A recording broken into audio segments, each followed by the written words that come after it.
Hello, good evening, students. Today's transcription number back of 101 on the speed of 100 words per minute. Start.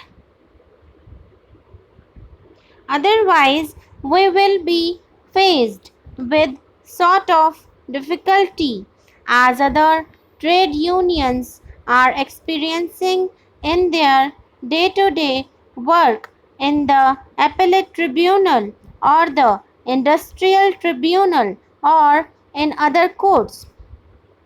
I hope that the minister in charge of this bill will consult the Labour Minister, who is an expert in this matter, as to how to safeguard really the interests of these people by putting a proper definition for the working journalists.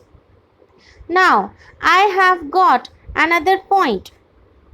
Really, this should have been brought forward by the Labour Department, as they have been operating the Industrial Disputes Act. Under the Industrial Disputes Act, we have got some machinery which has got to come into being when there is a dispute. Now, under the existing Industrial Disputes Act, the appropriate government has got to order in writing to this machinery, as the working journalists are spread over throughout the country. I am not clear in my mind whether, for the purpose of the working journalists, this Industrial Disputes Act will be operated by the central government or by the state governments. Both the central and the state governments have their own machinery, from the Chief Labour Commission to Reconciliation Officer. The Government of India has got a set of machinery throughout the country, and again the state governments have got their own Labour Commissioner and other officers.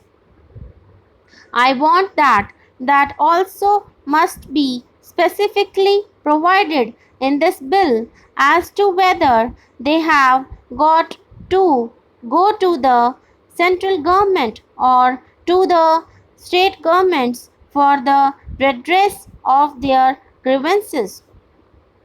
Now, the tribunals are not permitted to undertake any case as soon as it is referred by either of the parties unless it is specifically ordered by the appropriate government.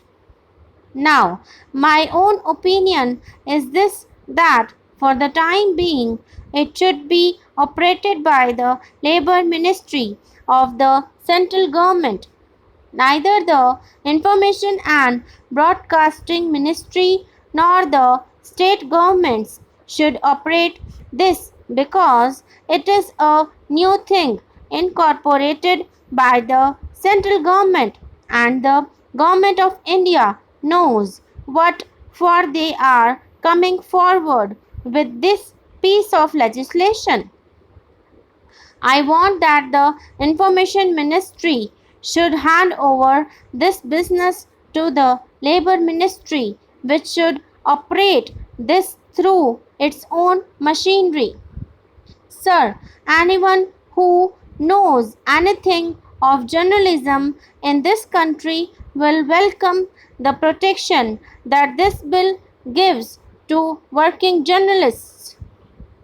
There is no doubt that their present lot is a hard one, and that it is difficult sometimes even for the best of them to discharge their duties honestly. But the remarks made by my honorable friend make me anxious to understand the scope of the bill. My honorable friend spoke of the protection given to editors who expressed their views freely, even though they may be unpalatable to the proprietors of their papers. Sir, is it really the object of the bill to make the working journalists to decide the policy of the paper to which they are now attached?